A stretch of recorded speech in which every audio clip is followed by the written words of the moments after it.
Discuss करेंगे endomembranes system के बारे में। एंडोमेम्ब्रेनस सिस्टम यूकैरियोटिक सेल में कुछ सेल ऑर्गेनेलीज के लिए टर्म यूज किया जाता है जो एक दूसरे से फंक्शन वाइज भी जुड़े हैं और स्ट्रक्चर वाइज भी जुड़े हैं। फंक्शन वाइज कैसे जुड़े हैं ये तो हम अभी आगे डिस्कस करेंगे। स्ट्रक्चर वाइज कैसे जुड़े हैं? Because they are bounded by common cell membrane. कौन कौन से सेल ऑर्गेनेलीज आ गए इसमें? तो endoplasmic reticulum, Golgi apparatus, vacuole और लाइसोसोम। ये चारों सेल ऑर्गेनेलीज के चारों तरफ एक कॉमन सेल मेम्ब्रेन प्रेजेंट होगी। So it will be collectively called as endomembranous system. ये मेडिकल के लिए बहुत इंपॉर्टेंट है। इवन एक या दो बार आ भी चुका है कि which of the following is not a part of endomembranes system. तो ध्यान रखिएगा, इन चारों को छोड़कर कुछ भी अगर मिलता है आपको तो that will not be a part of endomembranes system. Endomembranes system में पहला स्ट्रक्चर जो हम लोग लेंगे that is endoplasmic reticulum. Endoplasmic reticulum की खासियत क्या होती है? It is the production unit. Is it clear? It is the production unit. अब एक सिंपल एग्जांपल से पढ़ें। जब केक लेने जाते हैं हम तो केक का फॉर्मेशन होता है बेकरी में।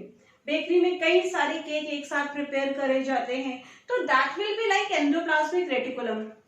बेकरी से बने हुए केक को केक शॉप पे लेकर आते हैं, जहां पर अगर आपने कहा please do right happy birthday पापा या happy birthday sister something like that, तो इसका मतलब बेकरी शॉप में आप उसमें रिक्वायर्ड चेंजेस करा रहे हैं।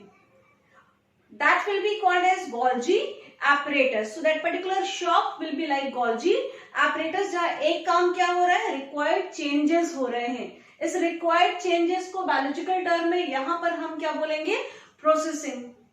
इसके बाद यही गोल्जी एपरेटस या बेकरी शॉप क्या करेगा? उसको पैक करके देगा। तो processing and packaging will be done by Golgi apparatus. अब जब तुम पैक कराओगे, सपोज तुमने बेकरी शॉप से केक लिया तो वो तुमको दफ्ती के डब्बे में पैक करके देगा। वही अगर तुम बेकरी शॉप से मे बी लाइक छोटे स्मॉल पैनकेक्स ले रहे हो तो उसको बॉक्स में रखने की जरूरत नहीं, उसको पैकेट में करके भी दिया जा सकता है, क्योंकि उसमें कुछ भी डिस्टर्ब होने वाला नहीं है। तो डिपेंडिंग अपॉन आप क्या ले रहे हैं उसके हिसाब से पैक करने का तरीका अलग अलग हो गया। किन फॉर्म में पैक किया? या तो वैक्यूल के फॉर्म में पैक किया या लाइसोसोम के फॉर्म में पैक किया। तो एग्जैक्टली फॉर्मेशन जहां हुआ वो production unit that is endoplasmic reticulum. Processing और पैकेजिंग कहां पर हुआ? That is Golgi apparatus. और किस फॉर्म में पैक किया गया? दैट में बी वैक्यूल और lysosome. I hope it will be clear now. Clear? So endoplasmic reticulum is the first part of endomembranes system that is production unit. 9th में भी तुमने पढ़ा है कि endoplasmic reticulum is a network of tubules. यहां पर हम दो नए टर्म पढ़ेंगे, एक सिस्टर्नी और दूसरा वेसाइकिल। तो endoplasmic reticulum is made up of 3 types of structure, cisternae, vesicle और ट्यूब्यूल। सिस्टर्नी क्या है? Flat tube like unbranched structure. जबकि ट्यूब्यूल्स कैसे हो जाएंगे? Tubules are branched. जबकि वेसाइकिल क्या है? ओवल और spherical small bodies will be called as vesicles. Cell का मैक्सिमम पार्ट अगर आप देखें तो सेल के अंदर कुछ पार्ट में एंडोप्लाज्मिक रेटिकुलम प्रेजेंट होगा, सपोज ये, और कुछ पार्ट में एंडोप्लाज्मिक रेटिकुलम प्रेजेंट नहीं होगा। एंडोप्लाज्मिक रेटिकुलम के अंदर का पार्ट या जितना पार्ट एंडोप्लाज्मिक रेटिकुलम से कवर्ड है that is called as luminal site, and the part which is devoid of endoplasmic reticulum is called as extra luminal. ये भी एक बार मेडिकल में आ चुका है। So endoplasmic reticulum is dividing entire intracellular space into 2 parts, luminal as well as extra luminal. Clear? Endoplasmic reticulum cell में freely present हो सकता है। ये endoplasmic reticulum is also found attached with nuclear membrane. Endoplasmic reticulum from one cell can also enter into other cell and when it passes from one cell to other cell through plasmodesmata, that is called as desmotubule. So desmotubule is a part of endoplasmic reticulum which is passing from one cell to other. This we will see through a diagram also. Now endoplasmic reticulum is absent in mature mammalian RBCs as well as egg cell, or even embryonic cells also do not have endoplasmic reticulum.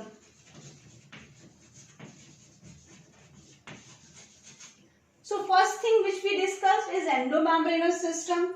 Group of cell organelles which are coordinated by function and structure will make endoplasmic reticulum. Which cell organelles? So endoplasmic reticulum, Golgi apparatus, lysosome as well as vacuole. Where first part is endoplasmic reticulum, which is the production unit. Till here any doubt? Now, endoplasmic reticulum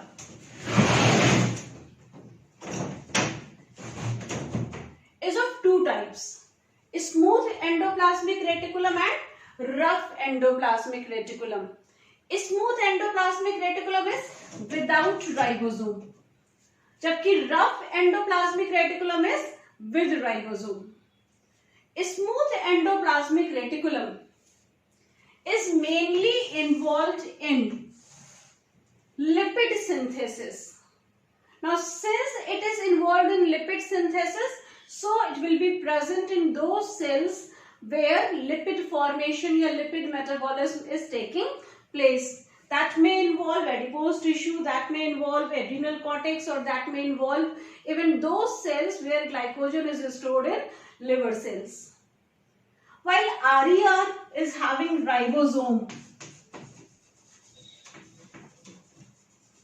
When we were discussing about ribosome, तब हमने आपको बताया था कि 80S type का ribosome through larger subunit attached with endoplasmic reticulum. और किस protein से अटैच होता है? तो वो होती है राइबोफोरिन प्रोटीन. वैसे तो राइबोफोरिन 1 and 2 होता है, बट तुम्हें राइबोफोरिन पता होना चाहिए, दैट इज सफिशिएंट. तो rough endoplasmic reticulum is with ribosome. Rough endoplasmic reticulum is mainly in cells involved in protein synthesis like liver or goblet cells etc. Rough और smooth endoplasmic reticulum के लिए कुछ special terms हमें अलग से पढ़ने हैं जो मेडिकल के लिए इंपॉर्टेंट हैं, जिसमें सार्कोप्लाज्मिक रेटिकुलम. जब तुम स्केलेटल मसल फाइबर पढ़ोगे तब एक टर्म पढ़ोगे sarcoplasmic reticulum. Endoplasmic reticulum present in muscle fibre.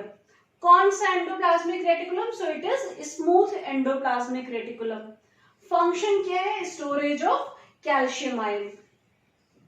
दूसरा हम पढ़ेंगे myeloid body. Myeloid body are present in retina, again smooth endoplasmic reticulum which are sensitive to light.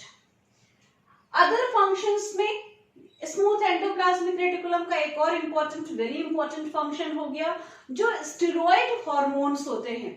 Steroid hormone का formation कहाँ होगा? स्मूथ एंडोप्लाज्मिक रेटिकुलम में. जबकि proteinaceous hormone का formation कहाँ होगा? तो that will be in rough endoplasmic reticulum. Rough endoplasmic reticulum के रेफरेंस में एक और very important term that is ergastoplasm. NEET में एक क्वेश्चन आया था, Nissl's bodies in nerve cell represent to. Nerve cell में आपने एक टर्म पढ़ा है निसल्स ग्रैन्यूल्स या निसल्स बॉडीज. तो Nissl's bodies are made up of RER and ribosome, जिनको हम कहते हैं ergastoplasm. Main function of RER हो गया प्रोटीन सिंथेसिस. अब हम कुछ general functions of endoplasmic reticulum की बात कर ले. General functions means common in both RER as well as SER. जैसे number 1 endoskeleton of cell. Number 2 intracellular transport, cell में एक ही जगह से दूसरी जगह तक चीजों को ट्रांसपोर्ट करना. नंबर 3 इंटरसेल्युलर ट्रांसपोर्ट, एक सेल से दूसरे सेल में चीजों को ट्रांसफर करना, that will be called as intercellular transport. Number 4 formation of nuclear membrane. Nuclear membrane formation is done by endoplasmic reticulum. After that, all membrane bounded cell organelles, maybe lysosome, maybe Golgi apparatus, they all are formed by endoplasmic reticulum, except semi-autonomous cell organelles, that is mitochondria and chloroplast. Clear? Then detoxification of drugs, that is neutralization of drugs, that is done by SER, smooth endoplasmic reticulum. So once again, endoplasmic reticulum is the production site. Things like protein and lipid will be synthesized by endoplasmic reticulum. Clear?